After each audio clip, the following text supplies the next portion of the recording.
كانت بترى نفسها شيطانا في المرآة، وماتت وهي تقرأ سورة البقرة. مديحة كامل صالح أحمد اتولدت في اسكندرية 3 أغسطس سنة 1948. عندها 5 اخوات. درست في مدرسة الشاطبي النموذجية. بدايتها مع التمثيل كانت في مسرح المدرسة. قدمت دور رابعة العدوية في مسرحية كانت بتحمل نفس الاسم اللي هو رابعة العدوية. من وهي صغيرة لفتت الأنظار بجمالها، فأخدت لقب فتاة الشاطئ في إحدى المسابقات على شاطئ الإسكندرية في سن 16 سنة.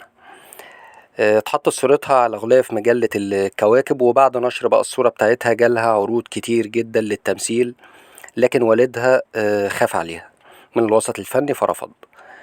بس عشان يرضيها وافق إن هي تشارك في عروض الأزياء، لكن هي كانت بتحلم بفرصة للتمثيل.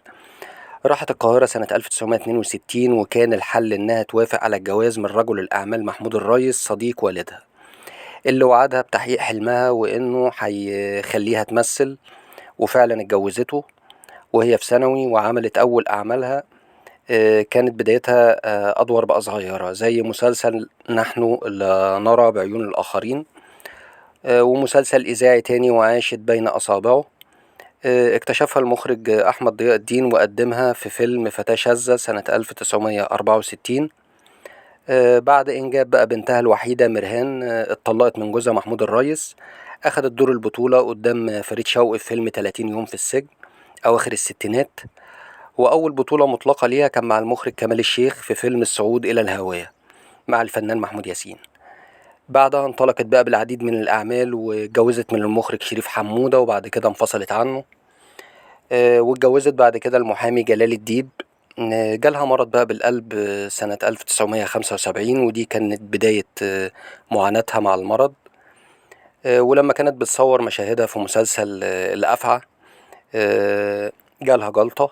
ورغم التعب لكن هي كملت العمل لحد النهاية، لكن في اليوم الأخير الألم زاد جدا عليها وخلاها تصرخ. نقلوها للبيت واعتزلت الفن نهائيا سنة 1993. عاشت بقى حياة هادية مع بنتها وجوز بنتها.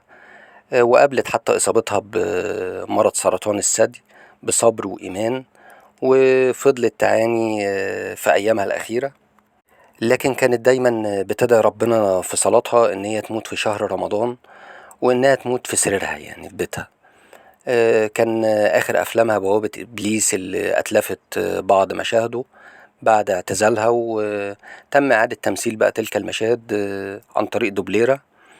وده لأنها كانت بتشوف نفسها في المرآة كأنها شيطان. وفعلا سبحان الله ربنا استجاب لدعوتها، ويوم 13 يناير سنة 1997 الموافق 4 رمضان اتوفت مديحة كامل بعد ما صلت صلاة الفجر جماعة مع بنتها وجوز بنتها، ولقوا مصحفها مفتوح على سورة البقرة. وبكده يكون انتهى الفيديو بتاعنا النهاردة، وتحياتي ليكم.